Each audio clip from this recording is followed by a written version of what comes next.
네, 안녕하세요. 오늘 웨비나에 참석해 주셔서 감사합니다. 예, 저는 이제 국내 오토데스크 총판 SCK에 근무하고 있는 이승열이라고 하고요. 그리고 저는 이제 기계 제조 분야를 담당을 하고 있습니다. 그리고 이제 저와 함께 오늘 웨비나를 진행해 주실 이제 BIM 전문가 이경미 부장님과 함께 한번 진행을 해보도록 하겠습니다. 네. 저는 빔 전문가는 아니고요. 승열 사장님과 동일하게 SCK에서 근무하고 있고 건축 설계 분야를 담당하고 있는 이경미 부장이라고 합니다. 네.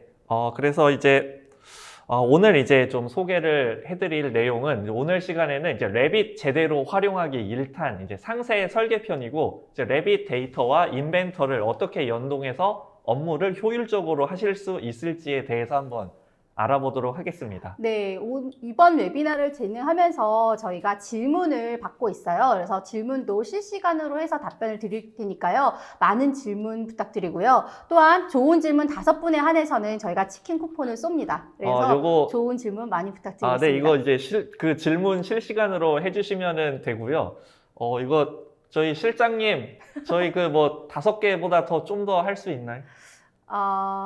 그럼 그거는 토니 차장님 사비로 하셔야 될 것 같은데요. 안 된다고 하는데 이거 뭐 한 마리 정도는 제가 뭐 추가로 더 이제 해보도록 하겠습니다. 알겠습니다. 네.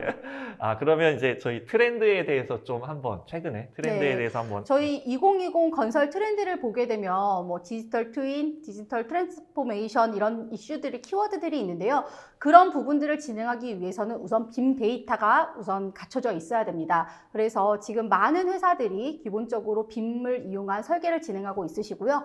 또한 프리패브리케이션, 모듈러 이런 부분도 2020 키워드 중 하나거든요. 그래서 저희 이번에 그냥 프로세스만 설명드릴 커튼웰 같은 경우도 모듈러 공법처럼 해서 공기를 되게 단축시킬 수 있는 그런 기법 중 하나예요. 그래서 그런 부분이라던가 뭐 그 IoT 이런 부분들이 지금 건설 시장의 트렌드라고 볼 수 있을 것 같습니다.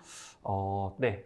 그래서 이제 이어서 좀 이제 최근 트렌드를 알아봤고 이제 오늘 소개해드릴 내용에 대해서 좀 상세하게 설명을 드리면 지금 이제 이 기술은 이제 애니캐드라고 하고요. 이제 파일 변환 없이 이제 다른 시스템에서 인벤터로 이제 CAD 파일을 참조해서 활용을 할 수 있는 기술이거든요.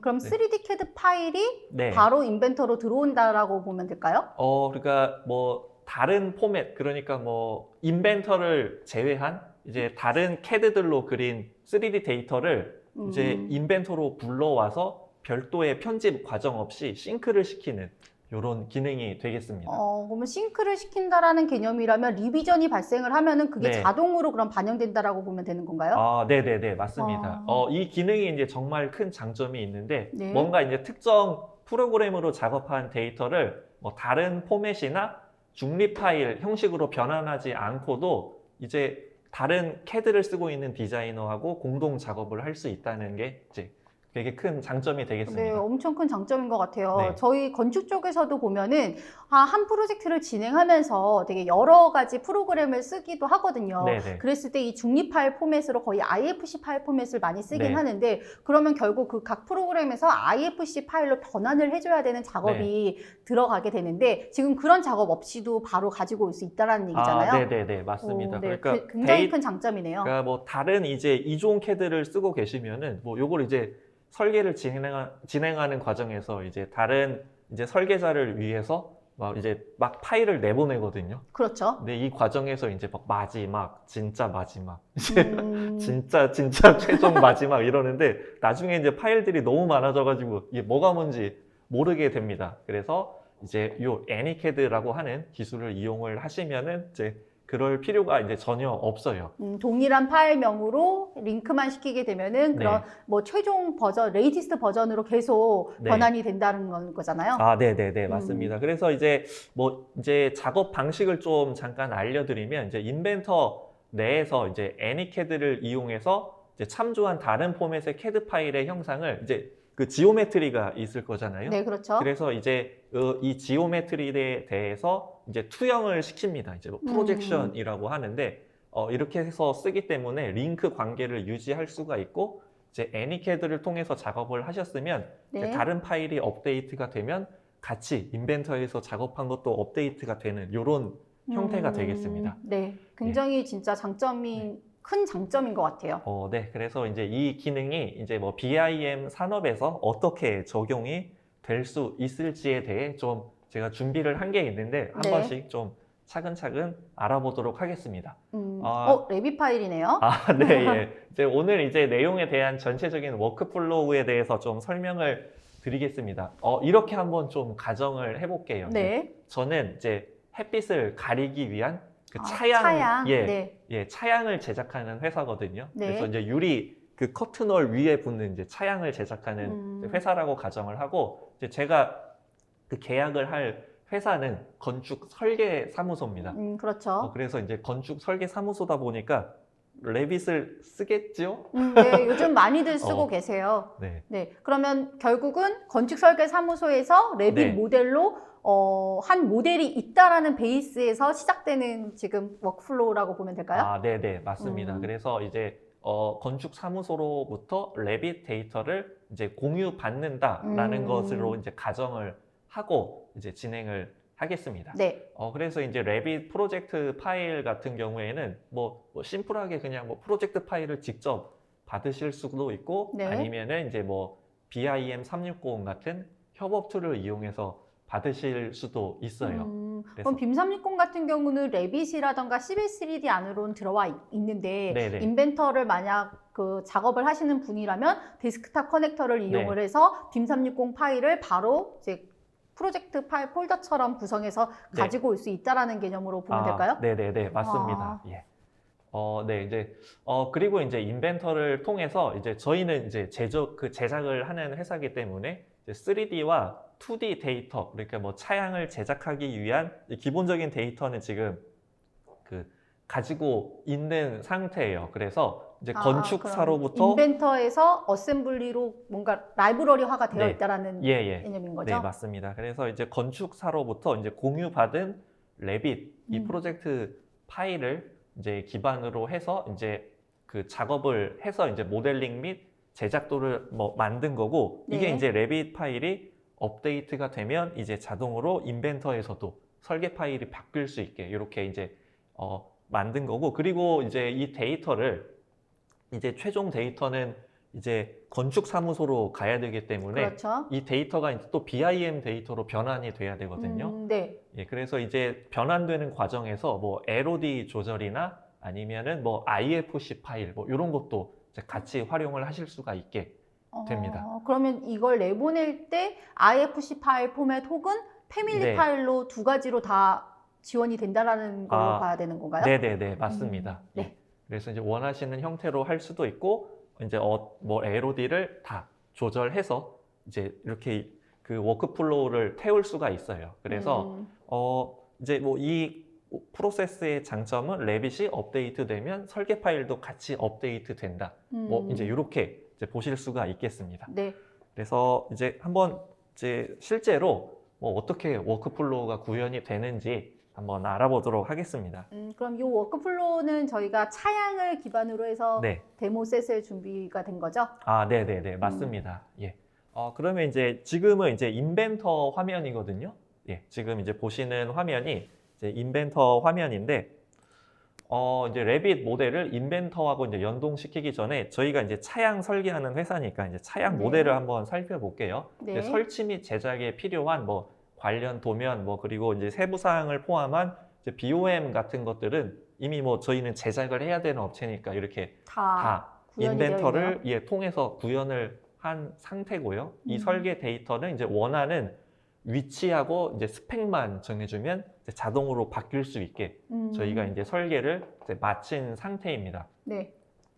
그래서 지금 이쪽에 이제 보시면은 지금 이제 아이로직이라고 하는 저희 이제 기능을 이용을 해서 이제 구현을 한 거거든요. 그러니까 이걸 이제 구현을 한 목적은 저희가 이제 차양을 이번 한 번만 하나의 프로젝트에서만 이제 개발하고 이제 쓰는 게 아니라 이걸 이제 저희가 이제 양산을 하기 위해서 이제 이렇게 이제 구현을 한 상태고 이제 뭐 예를 들면 지금 여기 이제 차양의 길이, 네. 뭐 각도 각도 이런 부분을 그러면 변경해서 조정을 해서 얼마든지 재사용할 수 있다라는 거로 보면 될까요? 아, 네네네, 맞습니다. 그래서 그러면 레빗 회사의 파라메트릭 개념하고 거의 동일한 거네요. 네, 인벤터도 이제 파라메트릭 개념으로 이제 설계를 하게 되고, 지금 이제 제가 이제 선택을 하기 쉽게 이렇게 좀 구현을 한 상태거든요. 그래서 여기에서 뭐 각도를 바꾸거나 네. 아니면은 이제 이 널판지의 개수 그리고 뭐 두께 이런 것들 바꿔주고 그냥 바로 승인하면 이렇게 이제 바로 차량의 모델이 바뀌네요. 네. 바로 바뀌게. 네. 이제 이런 게 이제 인벤터의 가장 큰 장점이 되겠습니다. 네. 설계 자동화가 굉장히 쉽거든요. 아, 예, 그리고 이제 그 LOD도 바꿔줘야 되니까, 네. 네, 여기에 지금 LOD를 이제 그 바꾸니까 여기에 그 볼트들이 네, 다 없어지네요. 예, 이런 것들은 사실 이제 기계 이제 설계 제조를 하기 위해서는 필요하지만 이런 것들이 BIM 데이터에서는 네, 이제 오히려 뭐 굳이 뭐 이런 것들이 이제 뭐 다 더 방해가 될 수 있거든요. 용량이 커지기 때문에 네. 그렇죠. 상세하면 상세할수록 LOD를 높이면 좋긴 하겠지만 네. 그 퍼포먼스라는 측면도 고려를 해야 되기 때문에 너무 무거워지면 오히려 네, 좀 작업하는데 더 힘들어지죠. 네. 그래서 이제 그 BIM 이제 데이터를 이제 뭐 원하시는 회사에서 어느 정도 수준의 LOD로 달라고 하면 이렇게 얼마든지 수정해서 요구 사항에 맞게 이제 전달을 하실 수가 있겠습니다. 그래서 이제 이어서 이제 레빗 그 이제 프로젝트 파일을 인벤터에 이제 불러와 보도록 하겠는데 지금 여기 이제 빈 공간에서 네. 한번 이제 인벤터 조립품 파일에서부터 시작을 해보겠습니다. 네. 이제 CAD 파일을 이제 삽입을 이제 시킬 거고, 그럼 레빗 파일을 지금 삽입을 네. 하는 거네요. 네, 이제 기계 설계 프로그램에서 레빗 파일을 불러와서 작업을 할 수가 있습니다. 그러면 혹시 이 불러오는 과정에서 좀 주의해야 될 사항이 있을까요, 차장님? 네, 이제 레빗 파일을 이제 저희가 불러오게 되면 네. 이제 두 가지 형태로 불러올 수가 있어요. 네. 이게 어떤 거냐면 이제 레퍼런스 모델, 이제 컨버트 모델. 이게 뭐냐면 참조로 불러올 거냐, 네. 아니면은 레빗 데이터를 인벤터로 변환을 하면서 불러올 거냐. 그러면은 저희 같은 경우는 링크 개념으로 해서 써야 되니까 레퍼런스로 불러와야 되지 않을까요? 네, 맞습니다. 그래서 이제 이 레퍼런스 형태로 불러오게 되면 이제 레빗하고 이제 연동을 시키는 거거든요. 네. 그래서 레빗 데이터가 업데이트가 되면 인벤터에서도 같이 자동으로 업데이트가 되는. 네. 네. 이게 아니라 이제 뭐 컨버트 모델 요걸로 하시게 되면 레빗 데이터를 이제 인벤터 데이터로 변환을 하거든요. 그래서 변환해서 이제 편집해서 쓸 수 있게. 근데 이건 이제 대신 링크가 끊어지는 형태. 예, 이래서 두 가지 형태로 이제 원하시는 방법으로 선택해서 작업을 하실 수가 있습니다. 네. 그래서 이제 이어서 좀 한번 보면 여기 이제 그 레빗에서는 뷰를 이제 지정을 할 수가 있다고 있어요. 들었는데, 네, 맞습니다. 예. 뷰를 얼마든지 사용자가 해서 생성을 할 수가 있어요. 그래서 이제 그 인벤터가 아무래도 이제 BIM 데이터를 그 통째로 불러왔을 때는 데이터가 되게 무겁거든요. BIM 그렇죠. 데이터가 되게 무겁잖아요. 네. 그래서 이제 그 딱 필요한 뷰만 설정을 해서 불러올 수가 있어요. 그럼 그 뷰에 따른 엘리먼트 수가 바뀌어지니까 네. 훨씬 더 좀 가볍게 불러드리고 네. 작업하는 데 있어서도 퍼포먼스를 향상시킬 수 있겠네요. 예. 그래서 이것도 이제 한 가지 팁이 되겠습니다. 그렇네요. 그래서 원하는 뷰만 선택을 하면 지금 한 800개에서 지금 한 400개로 한 절반 정도로 이 엘리멘트 반이 확 수가 줄였네요. 바뀌었고 지금 이제 뭐 불러오는 과정이고, 네, 레빗 데이터가 이렇게 그냥 뭐 되게 쉽게 불러와지죠. 지금 이 부분은 오리진을 그럼 레빗 네. 상에서 모델링 상에서의 그 오리진을 그대로 인벤터로 가져올 수 있는 건가요? 네, 맞습니다. 이제 여기에서 이제 그 인벤터에서 저희가 이제 삽입을 할 때 네. 이제 여기에서 그 이제 그라운드 앳 오리진이라고 하는 옵션이 있거든요. 그래서 요걸 선택을 하시면은 이제 레빗에서 썼던 이제 좌표계 그대로 인벤터로 부착을 시키는 거예요. 그러면 저희 레빗 같은 경우는 XY 제시에서 높이 부분이 Z축인데 네네네. 이 제조 쪽에서 쓰는 툴들은 이 UCS가 좀 다르지 않나요? 저희 건축 쪽 그 디자인 빔툴하고? 네. 이제 기계 제조 쪽 툴 같은 경우에는 이제 보통 Y축이 위인 경우가 많거든요. 네. 그래서 지금 방금 보여드린 옵션으로 이제 배치를 시키면은 그 레빗에서 썼던 그 좌표계를 그대로 이제 UCS 축도 그대로 넘어온다고 보면 네, 될까요? 맞습니다. 굉장히 편하겠네요. 예. 그래서 이제 뭐 굉장히 쉽게 이런 것들 뭐 사실 이런 거 협업해서 작업을 할 때 좌표기가 굉장히 중요한데 네, 좌표가 정말 중요하죠. 네, 예. 그래서 이런 것들 뭐 별다른 신경 쓸 필요 없이 그냥 바로 이렇게 연동해서 작업할 수 있게. 되게 뭐 쉽지요? 그냥 뭐 네. 부착하면 바로 됩니다. 그렇네요. 예. 그리고 이제 레빗 데이터를 한번 불러온 걸 살펴보면 이제 이제 패밀리 이제 분류가 이제 레빗에서 썼던 패밀리 분류가 나오고 네. 이제 어떤 것들이 있는지 아, 상세하게 지금 보면 네. 뭐 도어 부분인데 네, 뭐 이런, 맞습니다. 네. 그래서 이제 저희가 이제 여기 차양 부분을 다시 이제 제작을 할 거기 때문에 이 네. 부분은 필요 없으니까 이제 인벤터에서 이제 바로 이제 가시성을 끌 수도 있어요. 레빗 객체를. 네. 필터를 통해서 네. 가시성을 끄는 부분인가 네, 보네요. 맞습니다. 예, 이런 식으로 쉽게 이제 굉장히 쉽게 작업을 할 수가 있죠. 그리고 네. 이제 다음으로 넘어가서 이제 이제 인벤터에서 이제 어셈블리 모델을 좀 한번 살펴보고 있는데 이제 저희가 일부 차양 뭐 이런 부분들은 미리 조금 배치를 한 상태고요. 네. 그리고 이제 어떻게 이제 차양을 인벤터에서 배치를 하는지 한번 보여드리도록 하겠습니다.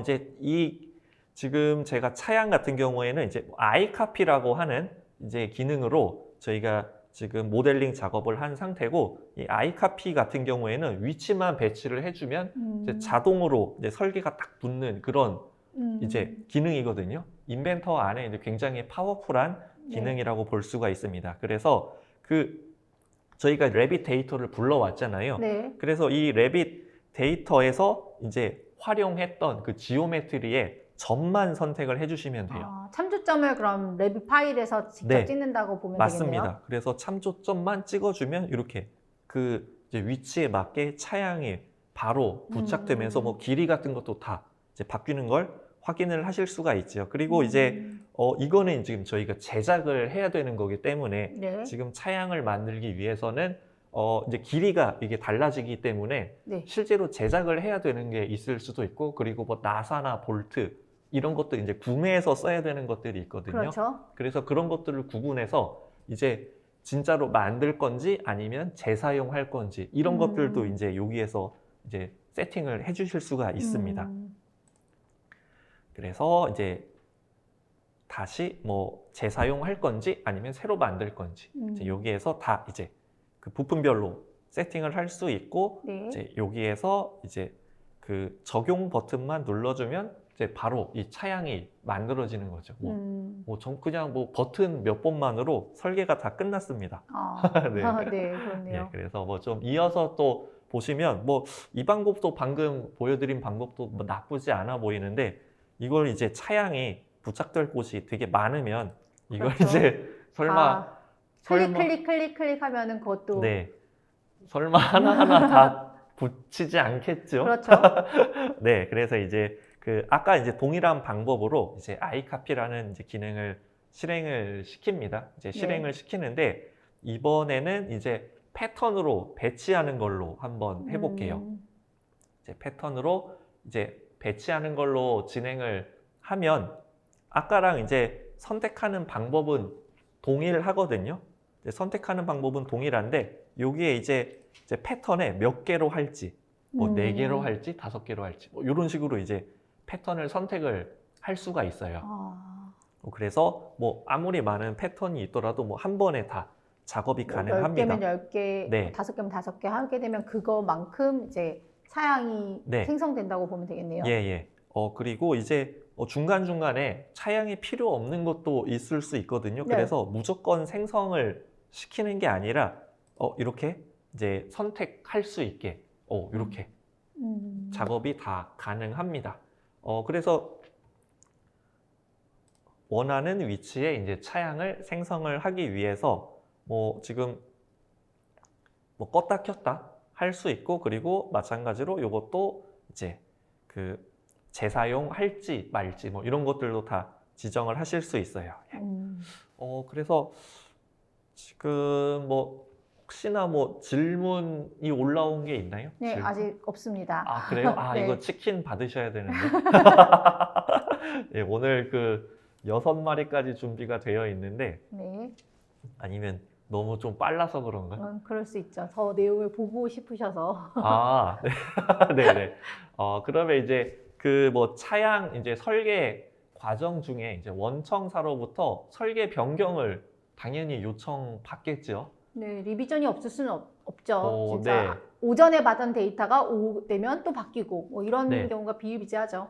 네. 그래서 이거 뭐 저도 이제 과거에 설계팀에서 잠깐은 아니고 좀 오랫동안 일을 했는데 네, 이거 너무 자주 바뀌어요. 너무 그렇죠. 아침에 바뀌고 뭐 커피 한 잔 먹을 때 또 바뀌고 점심 먹고 바뀌고 네. 그래서 야 이게 뭐 진짜 수시로 되게 막 자주 이것들이 일어나는데 이게 뭐 이제 하루 이틀도 아니고 그냥 그러려니 하고 설계를 합니다. 네. 네.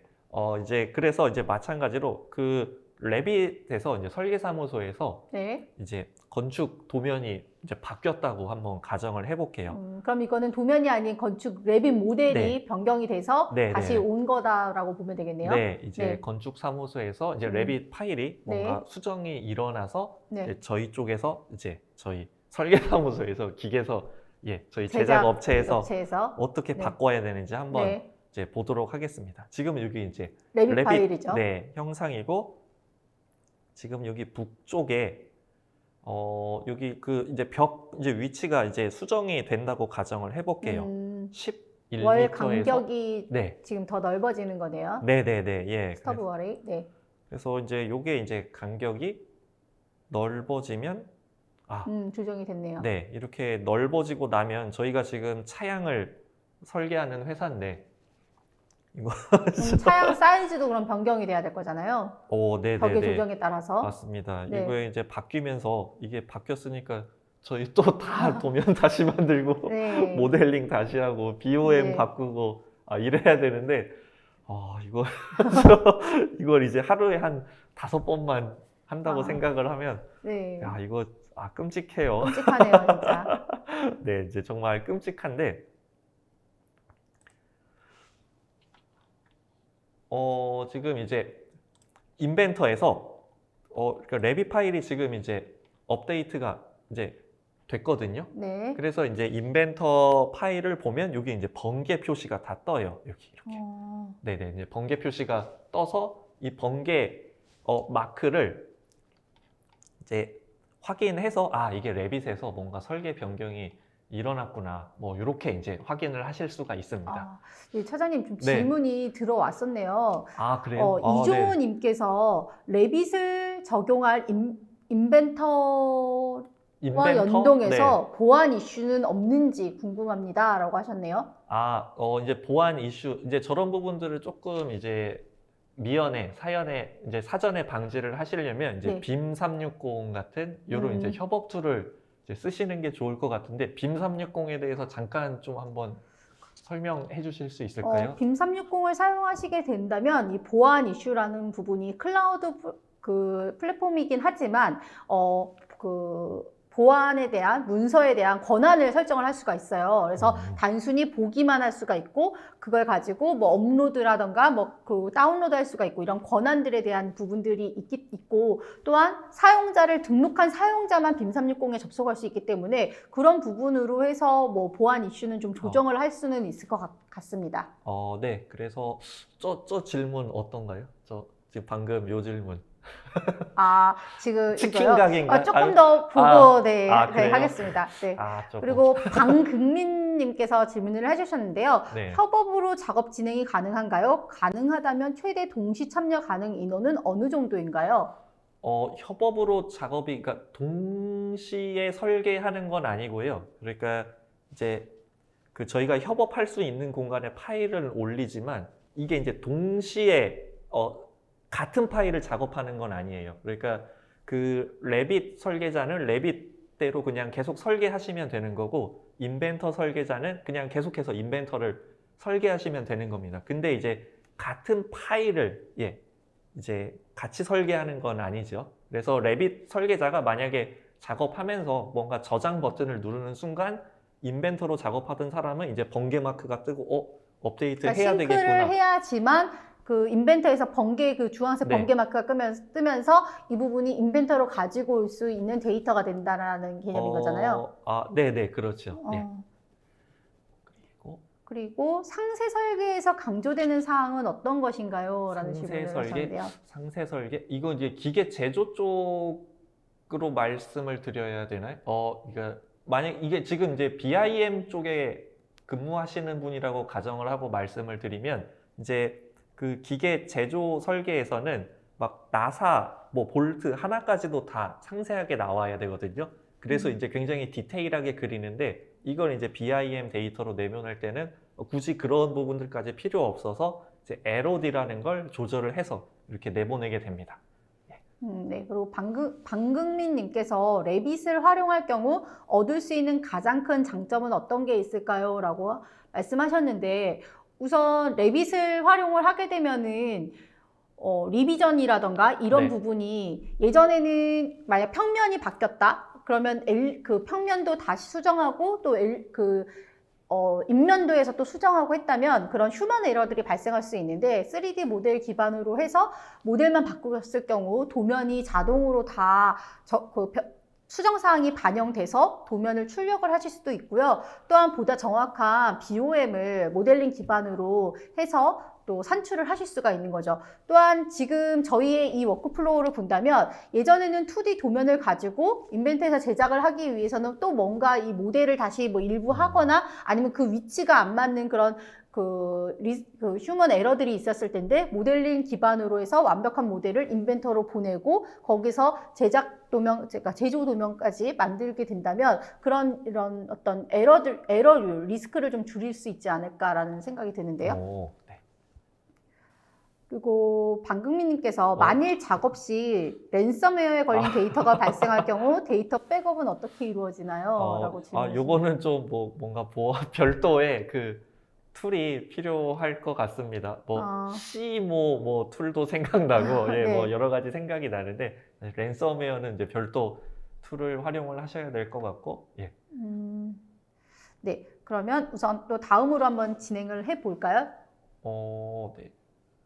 네. 그러면 이어서 이제 진행을 한번 해보도록 하겠습니다.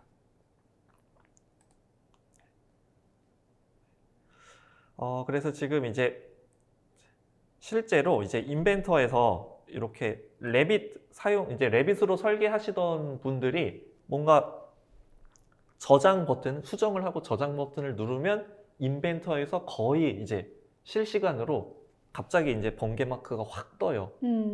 레빗 사용자가 뭔가를 수정했다. 빨리 업데이트를 해라. 네, 이런 식으로 이제 사인이 오거든요. 그래서 이제 업데이트를 해줍니다. 그러니까 저게 빔 360이랑 연결이 되어 있다면 저렇게 자동으로 뜰 것 같고 네. 만약 아까 방법이 그 레빗 파일을 뭐 메일로 받는다라고 한다면 그거를 제가 다운로드 받아서 네. 동일한 해당 경로에 넣었을 때 저 마크가 네. 그럼 뜨는 거라고 네. 보면 되겠네요. 네, 그러니까 이걸 이제 실시간으로 좀 뭔가 작업을 하시고 싶으시면 이제 빔 360이라고 하는 이제 협업수를 사용을 하시면 되는 거고, 이렇게까지 하시면 이제 보안적인 이슈도 이제 문제가 해결이 이제 될 거라고 생각이 됩니다. 그리고 뭐 이 방법이 아니라 그냥 레빗 프로젝트 파일을 그냥 직접 받으시면 그냥 같은 이름으로 덮어쓰기 하면 이렇게 업데이트가 이루어져요. 근데 이 부분 같은 경우에는 레빗 파일을 직접 뭔가 전달받아야 되는 형태다 보니까 뭐 보안 이슈에는 조금 이제 취약할 수도 있는 뭐 프로세스가 되겠습니다. 네.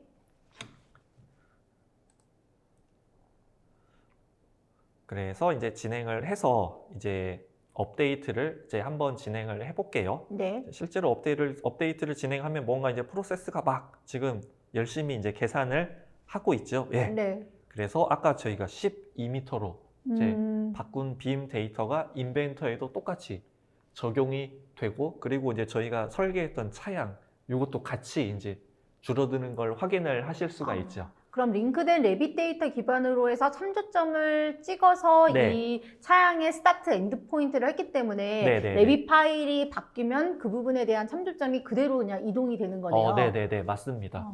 그래서 뭐 레빗에서 얼마든지 사용자가 얼마든지 바꿔도 괜찮아요. 네. 정말 이제 쉬운, 정말 이거 획기적인 그 프로세스가 아닐까 이렇게 생각을 합니다. 네.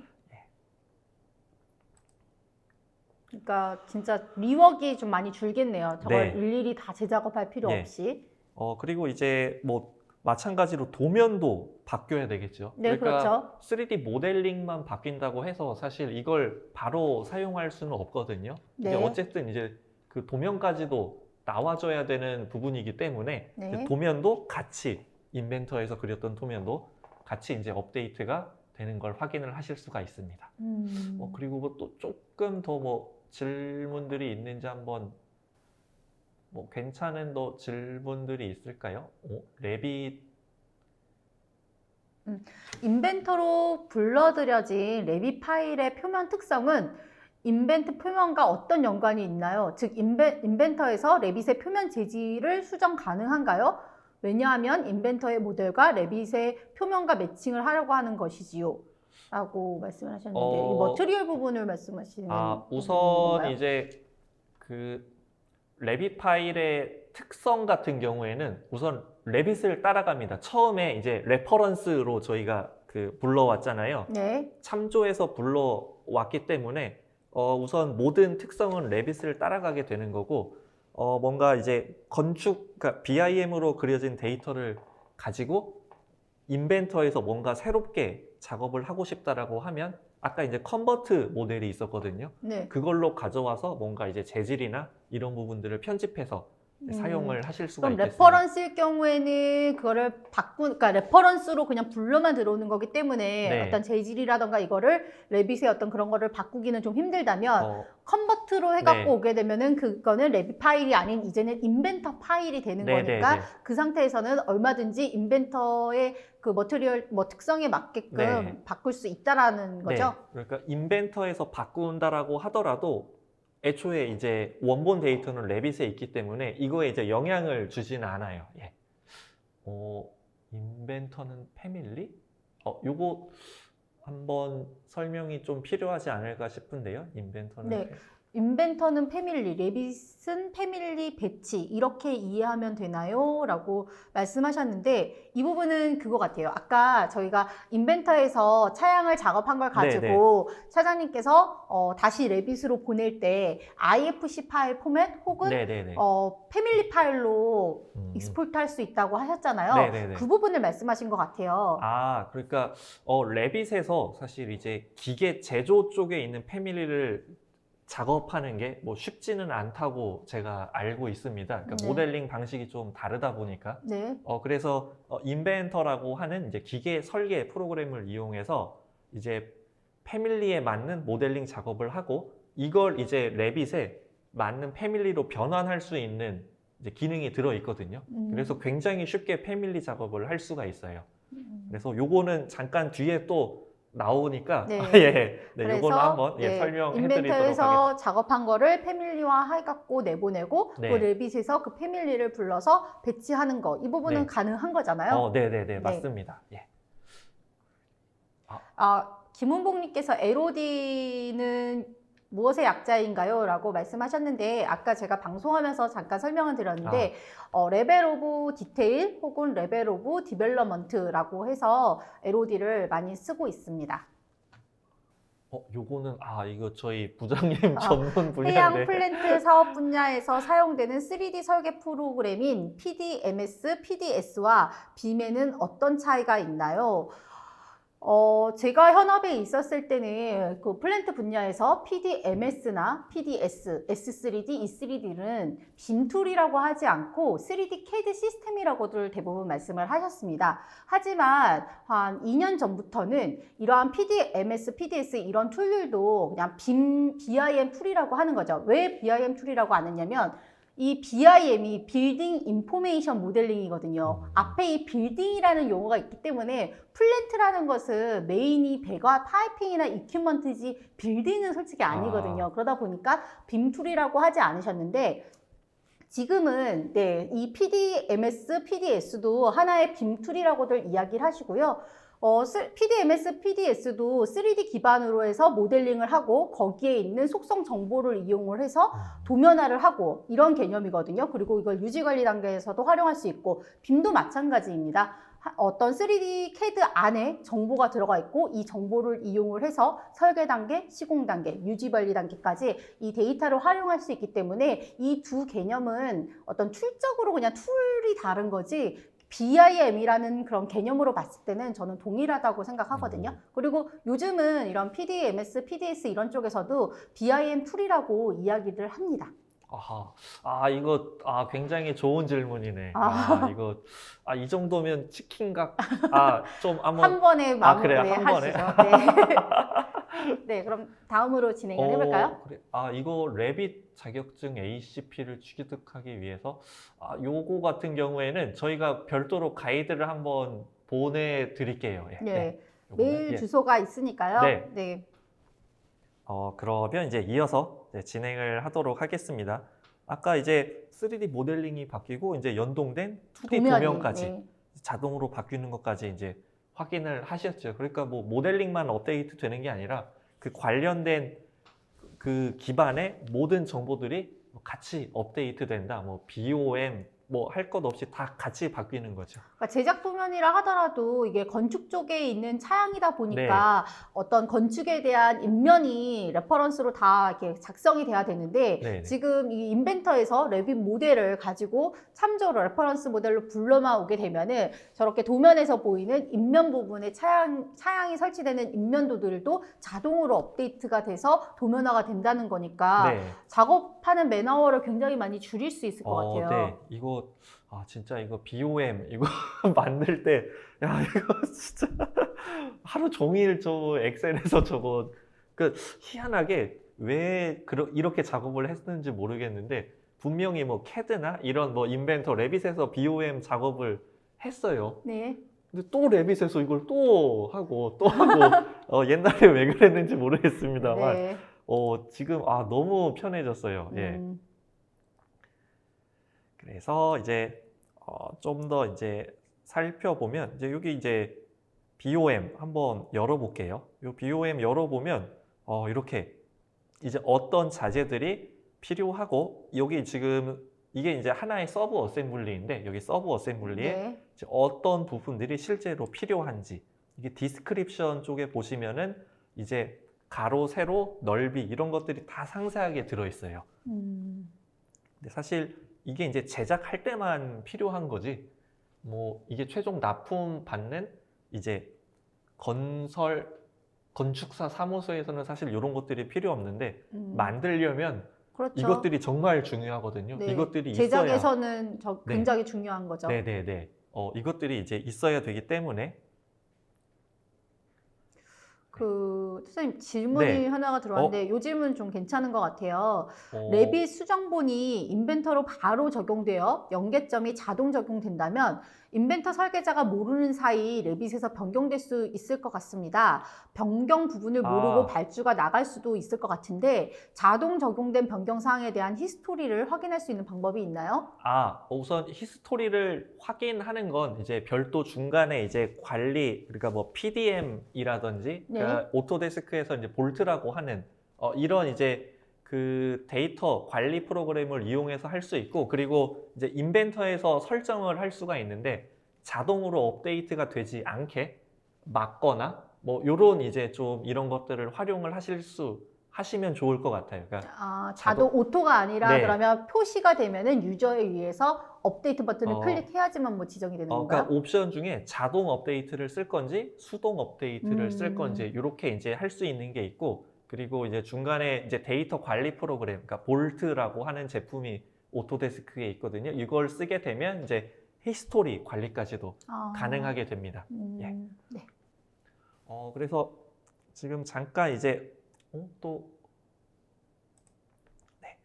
여기 보시면 이제 엔지니어링 BOM하고 매니팩처링 BOM 이렇게 이제 두 가지 형태로 인벤터에서는 이제 뽑아볼 수가 있거든요. 그래서 그럼 매니팩처링 BOM이 훨씬 더 디테일하겠네요. 네, 이거 매니팩처링 BOM 같은 경우에는 실제 여기 어떤 부품이 들어가야 되는지 다 상세하게 나오는 거거든요. 네네. 그러니까 구매나 뭐 이런 팀에서는 이 표만 있으면 그냥 이대로 다 사서 이제 그 제작하는 생산팀이 갖다 주면 이거 보고 이제 만들 수 있게 되는 거죠. 네. 근데 사실 근데 저희는 발주를 주었던 고객은 건축사 사무실이잖아요. 그렇죠. 그래서 사실 뭐 이 데이터들이 필요 없어요. 거기에서는 이제 딱 잘 만들어진 이 제품이 오면 되는 거니까요. 그래서 아이로직을 통해서 다시 한번 좀 알아보도록 하겠습니다. 네. 지금 이렇게 막 볼트, 너박 이런까지 되게 상세하게 그려져 있잖아요.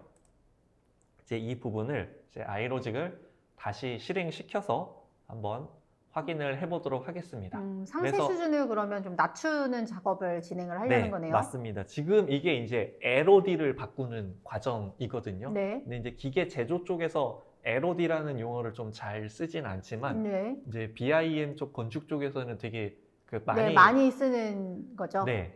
그래서 이제 이 세부 수준이 지금 세 가지로 레벨이 나뉘어져 있는데 네. 보통 이 세 가지로 이렇게 네, 레빗에서도 상세 수준에 대한 그 부열, 상세, 뭐 높음, 낮음, 보통 뭐 이런 식으로 진행을 합니다. 동일하더라고요. 네, 네. 예. 그래서 요걸 이제 상세 수준을 이제 미디움 중간으로 놓고 네. 한번 이제 아이로직을 구동을 해볼게요. 그래서 그냥 여기 이제 버튼을 미리 다 만들어 놔서 네. 그냥 미디움으로 선택하고 작업을 시작하면 막 지금 뭔가 프로그레스가 열심히 또 이제 프로그램이 네. 계산되는 거 보이시죠? 네. 이게 뭐 프로그램 여기 지금 뭔가 자동화된 프로그램처럼 보이는데 이게 뭐 별도의 모듈을 이제 뭐 구매해서 뭔가 이런 게 아니라 인벤터 안에 다 들어있는 그냥 기본 기능으로 다 구현을 한 겁니다. 기본 기능으로 아이로직을 그럼. 네, 예, 맞습니다. 그래서 이 기능을 이제 다른 이제 프로그램에서 쓰려면은 사실 추가 비용이 되게 많이 들어가요. 이런 설계 자동화를 하시려면. 네. 근데 인벤터에는 이런 것들이 모두 다 이제 포함이 되어 있습니다. 그래서 지금 이쪽에 보시면 이제 인벤터 화면을 실제로 보시면 여기 다 지금 나사 같은 게 다 사라졌죠. 네, 그렇네요. 그래서 LOD가 이제 조절이 이렇게 바로 되게 쉽게 된 걸 확인을 하실 수 있겠습니다. 그래서 이제 이 데이터를 이제 레빗으로 이제 마지막으로 이제 레빗으로 한번 내보내 볼 텐데 이제 저희가 처음에 이제 레빗에서 이제 썼던 그러니까 이 차양을 설계하기 위해서 이제 사용했던 레빗 데이터는 이제 가시성을 끄고 지금 이제 이 상태로 이제 레빗 데이터로 내보내주면 되는 거예요. 그러니까 레빗 가져온 레퍼런스에서 익스테리어 부분을 네. 저희가 기준으로 해서 작업을 했는데 그거를 아예 다 그 필터를 이용을 해서 숨기고 필요한 차양만 그럼 레빗으로 지금 내보내는 거네요. 네네네, 맞습니다. 그래서 이제 이 상태에서 이제 그 실제로 이제 내보내는 과정이고 이제 여기에서 이제 BIM 데이터로 이제 내보낼 때 인벤터에 그냥 그 환경 쪽에 가보시면 바로 BIM 컨텐츠로 내보낼 수 있는 기능이 있어요. 그래서 이 기능 때문에 이제 뭐 인벤터 이외에 이제 다른 3D 설계를 쓰는 회사에서 요거 하나 변환하는 기능 때문에도 되게 인벤터를 많이 구입하시거든요. 그렇죠. 네. 지금 저희는 빌딩을 기반으로 해서 지금 데이터를 왔다 갔다 하는 거지만 그 옆에 보시게 되면 이런 커넥터들이 있잖아요. 그러면은 뭐 플랜지 쪽에서는 기계 같은 것들을 인벤터로 제작을 한 다음에 이거를 패밀리화해서 레빗으로 내보낼 때 이 각각의 노즐에 커넥터를 뭐 연결해서 할 수가 있고 또 그거 이외에 뭐 여러 가지 이런 장비들 같은 경우도 결국 거기에서 연결돼서 덕트라던가 아니면 뭐 케이블선이라던가 아니면은 뭐 이런 컨듀이트라던가 이런 것들이 다 연결되어 있기 때문에 커넥터를 그 인벤터 안에서 얼마든지 추가를 해서 작업을 하실 수가 있는 거죠. 그래서 이제 레빗 패밀리 작업을 하실 때 필요한 기능들이 여기 모두 포함이 되어 있기 때문에 정말 이거 좋은 것 같아요. 이게 네. 제가 제안을 나가서 실패해 본 적이 거의 없는 프로세스 중에 하나입니다. 네. 그래서 이제 실제로 이제 빌딩 컴포넌트를 만들겠다라고 하고 저희가 좌표계가 정말 중요하잖아요. 그렇죠. 그래서 이제 좌표계를 어떤 좌표를 쓸 건지 여기에서 이제 그 세팅을 하실 수가 있게 되겠고요. 처음 가지고 들어올 때 레빗의 네. 오리진을 사용하겠다라고 했잖아요. 네네네. 그런데 이거 내보낼 때도 또 이런 좌표를 또 한 번 다시 재지정을 해주는 건가요? 아니요. 그냥 애초에 이 데이터를 처음에 불러왔을 때부터 썼던 오리진을 그대로 쓸 수 있고 네. 별도의 좌표계를 이제 수정해서 쓸 수도 있어요. 네. 예. 그리고 이제 이쪽에 보시면은 이제 옴니 클래식 테이블이라고 하는 이제 BIM 객체에 대해서 분류할 수 있는 표들이 있거든요. 이것들도 다 내장이 되어 있어요. 그래서 이제 알맞은 분류로 이제 선택을 해서 이제 분류를 하실 수가 있죠. 이런 코드까지도 다 들어 있습니다. 네. 그 다음으로 이제 이제 BIM 데이터에서 이제 써야 될 그 인포메이션들, 이제 정보값들, 프로퍼티스들이 있거든요. 그래서 그런 것들도 이제 여기에서 원하시는 대로 뭐 모든 정보를 다 이렇게 기입하시면 좋겠지만 딱 필요한 부분만 이제 선택해서 정보를 내보내실 수도 있어요. 예. 지금 현보님께서 질문을 하나 하셨는데요. 네네네. 건축에서 레빗 말고 3D 모델링을 위해 인벤터를 사용해야 하는가요? 레빗과 인벤터의 차이점이 뭔지 궁금하네요. 라고 질문을 해주셨는데요. 그러니까 지금 이제 레빗 같은 경우에는 이제 좀 설명을 앞서 해주셨는데 이제 빌딩 인포메이션 모델링이라고 해서 이게 상세 설계도 어느 정도까지는 가능하지만 사실 레빗 같은 경우에는 뭐 벽을 이제 설계를 한다고 하면 이 벽의 정보가 굉장히 중요한 거거든요. 그렇죠. 그래서 이 벽의 정보를 이제 상세하게 기입을 해줘야 되는데 인벤터 같은 경우에는 이제 기계 설계를 위한 프로그램이고 이제 형상을 이제 실제 제작해야 되는 것과 이제 동일하게 다 디테일하게 그려줘야 되거든요. 그래서 볼트, 너트 이런 라이브러리들도 다 상세하게 들어 있어서 좀 사용처가 다른 프로그램이다. 이렇게 보실 수가 있겠습니다. 네. 그러니까 만약 건축에서 레빗 말고 3D 모델링을 위해 인벤터를 사용해야 될까요? 라고 하는데요. 그 인벤터를 설계를 하기 위해서 사용하실 필요는 없고 지금 네네. 레빗을 사용을 해서 빔 모델링을 진행하신다면 그대로 사용하시면 되는데 저희 이번 웨비나가 제조와 건축 설계의 콜라보를 위한 웨비나거든요. 근데 이 설계 데이터가 그 제작 건축 쪽에서도 솔직히 제작을 직접 해갖고 해야 될 게 되게 굉장히 많아요. 예를 들어서 뭐 지금 차양도 있겠지만 커튼홀 같은 경우 저희는 설계 단계에서 빔으로 이제 커튼홀을 모델링 하잖아요. 그 데이터를 커튼홀을 제작하는 업체에 그대로 주면은 그 데이터를 빔 데이터를 기반으로 보다 빠르게 커튼홀에 대한 제작도, 상세히 그 제작도를 만들 수가 있는 거죠. 그래서 그 워크플로우를 이용을 하시라는 거기 때문에 어떻게 보면은 지금 저희가 말씀드린 이 부분은 제작하는 과정에서 빔 데이터를 활용하는 팁이라고 좀 생각하셔도 될 것 같아요. 네.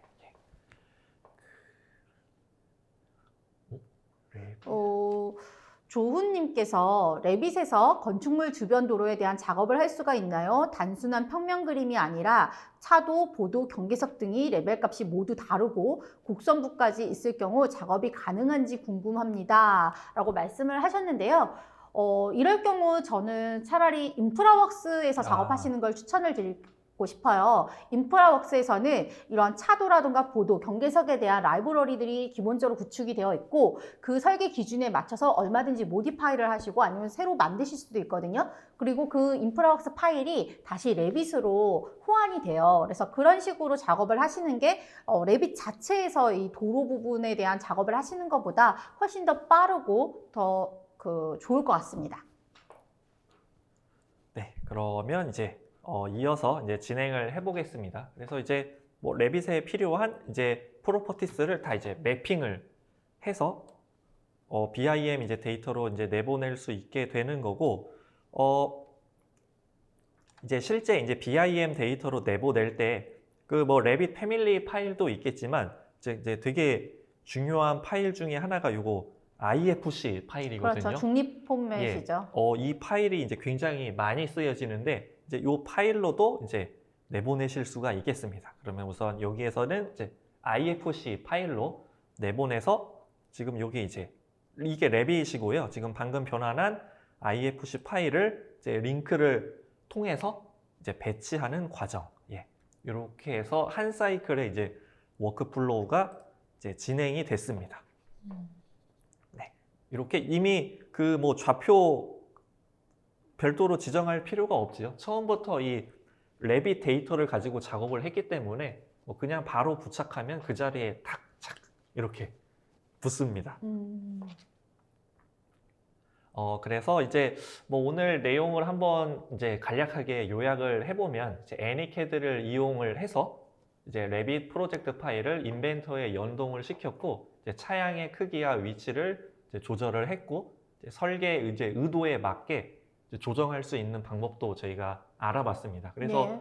뭐 레빗에서 데이터가 수정이 되면, 그러니까 업데이트가 되면 인벤터에서도 같이 연동해서 업데이트가 되고, 네. 뭐 제작에 관련된 뭐 도면, BOM, 뭐 2D 이것까지 뭐 다 같이 바뀌는 걸 확인을 하실 수 있었죠. 그리고 이제 다시 그 레빗 BIM 데이터에서 쓸 수 있게 뭐 IFC나 패밀리로 전환할 수 있는 방법까지 저희가 좀 한번 알아봤습니다. 네, 차장님, 그리고 질문이 하나가 또 왔는데요. 네네네. 인벤터와 레빗 간의 운용성을 개선하기 위한 방안이 있을지요? 인벤터 정보 관리는 어떻게 이루어지는지요? 업데이트 등 사용자 추가 여부. 업데이트와 사용자 추가 여부? 이 부분이 조금 뭐 업데이트 같은 경우에는 뭐 저희 뭐 거의 뭐 실시간으로 이제 업데이트가 되고 있고, 아까 뭐 사용? 네, 예. 사용자 추가.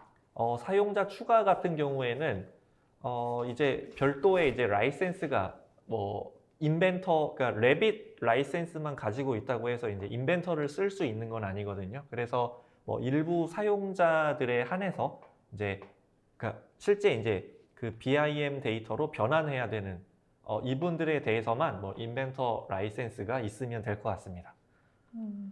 그리고 작업 데이터를 버전별로 저장할 수 있나요? 아카이브 허용 가능한 범위와 복원 기능은?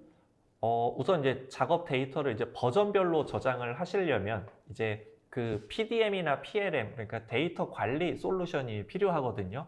그래서 이제 볼트라고 하는 이제 프로덕트 데이터 매니지먼트 프로그램이라고 하는데, 이런 프로그램이 있어야 이제 인벤터 파일에 대해서 이제 버전 관리가 가능합니다. 그리고 누가 언제 수정했는지, 이제 어떤 과정으로 이제 그 작업이 이루어졌는지 이런 것들을 다 이제 히스토리 추적이 가능해요. 그래서 여기 보시면은 지금 V라고 써져 있는 거 있거든요. 여기 네. 저희 지금 PT에 네. 예, V라고 써져 있는 게 있는데, 저게 이제 그 볼트를 얘기하는 이제 PT 장표가 되겠습니다. 그리고 이현종 님께서 질문을 해주셨는데요.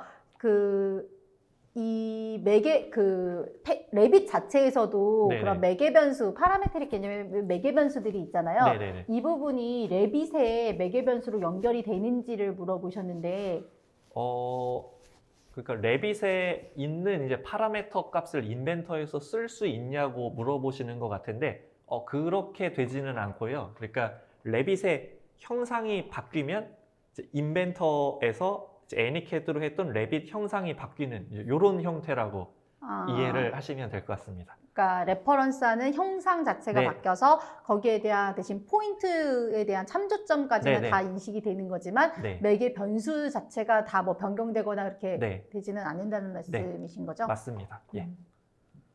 네. 그러면 이제 마지막 부분 한번 설명을 제가 드릴 건데요. 지금 저희가 보여드린 거는 차양을 기반으로 해서 이제 하는 부분이었어요. 그래서 데모 부분도 차양 부분을 이렇게 적용을 해드렸는데, 솔직히 이 지금 워크플로우를 본다면 저는 건축 쪽에서 가장 효율적으로 사용할 수 있는 부분은 커튼월이 아닐까 싶거든요. 차장님 커튼월이 뭔지 아시나요? 저 뭐 사실 잘 모르겠어요. 저기 파이어월은 아는데. 그건 아니고 일반적으로 네. 저희 초고층 빌딩이나 이럴 때 건축 미관을 좀 하기 위해서 다 유리 글라스로 해서 이렇게 좀 보이는 그런 건물들 많이 보셨을 거예요. 그 강남역 앞에 유리로 이렇게 딱 네, 휘어진 네, 거, 되게 멋있는 거. 예. 그런 부분들이 다 커튼월로 이제 만든 건물이라고 보시면 되는데요. 우선 디자인 단계 때 이제 레빗을 사용을 하셔서 하시면 되겠죠. 만약 그냥 직사각형 모양의 그냥 평평한 커튼원이라면 솔직히 2D로 하셔도 크게 문제는 없겠지만, 요즘은 미관을 생각을 해서 뭐 경사가 졌다거나 아니면 원형으로 된다거나 뭐 이런 곡선부가 생긴다거나 이런 부분에 대한 커튼월이 많다 보니까 이거를 2D로 작업하시기가 쉽지는 않으세요. 그래서 레빗을 이용을 해서 이렇게 그 커튼월을 모델링을 하시고, 또한 이 그 건축 설계 단계에서는 이 커튼월에 대해서는 창호도라고 해서 전개도를까지만 작성을 하거든요. 상세 같은 경우는 커튼월을 제작하는 업체에서 상세도를 그리고 거기에서 뭐 BOM을 산출하거나 이런 경우가 더 많아요. 커튼월에 있어서는. 그래서 이런 창호도에 대한 전개도를 할 때는 이 다이나모를 활용을 해서 보다 쉽게 또 활용을 하실 수가 있어요. 그래서 디자인 단계 때 이렇게 활용을 하셨다면 지금 이 매니팩처링 그 제작 단계에서는 저희 레빗 데이터를 그대로 링크로 가지고 올 수가 했다고 말씀드렸잖아요. 그래서 레빗 모델의 커튼월 부분을 그대로 링크로 가져오고 거기 인벤터에서 이 멀리언이라던가 이런 상세 이런 부분들을 실질적으로 제작할 수 있는 제작 도면을 인벤터에서 작업을 하실 수가 있는 거죠. 그래서 그 제작 도면이 바로 나옴으로써 바로 이제 정확한 BOM이 또 나올 수가 있는 거고요.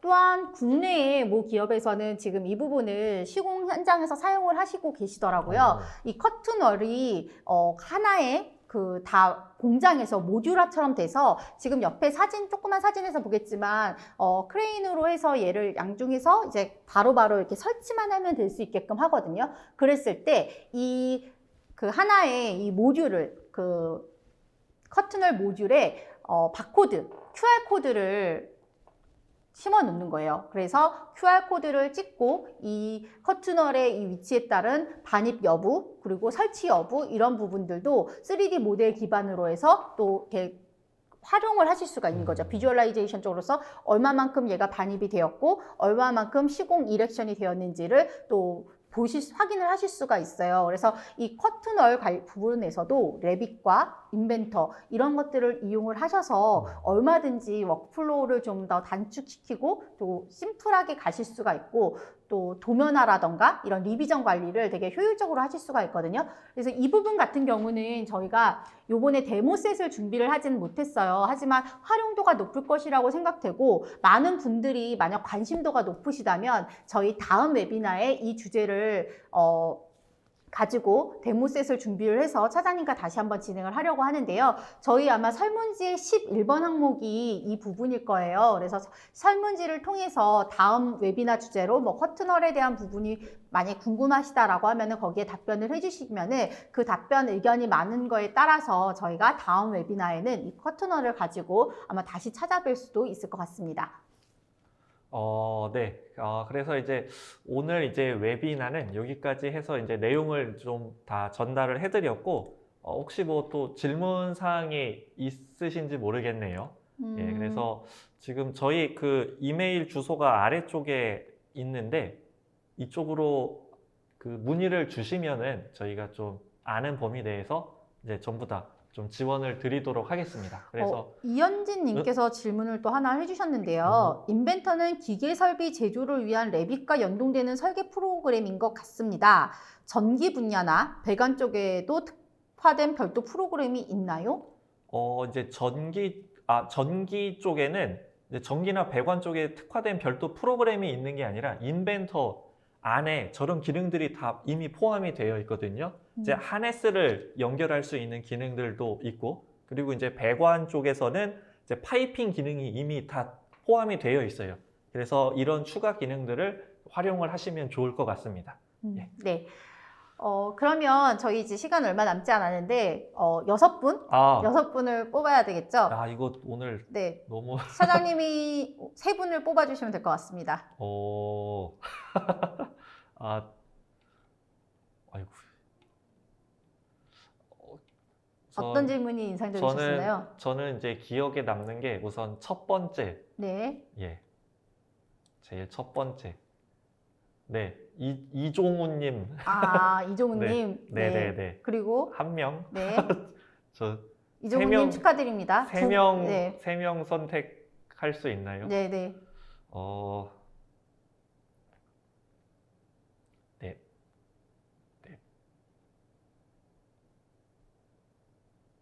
방금 저 위에 이현진님. 이현진님요? 네, 축하드립니다. 이현진님. 네네. 그리고 방금 뭔가 되게 공유원님. 공유원님. 네, 그럼 차장님께서 세 분, 공유원님, 이현진님, 그리고 이종훈님 이렇게 그리고 이제 부장님께서 3명 네, 선택해 제가 주시죠. 네, 세 분을 선택드리겠는데요. 김은봉님. 네, 김은봉님 축하드리고요. 그리고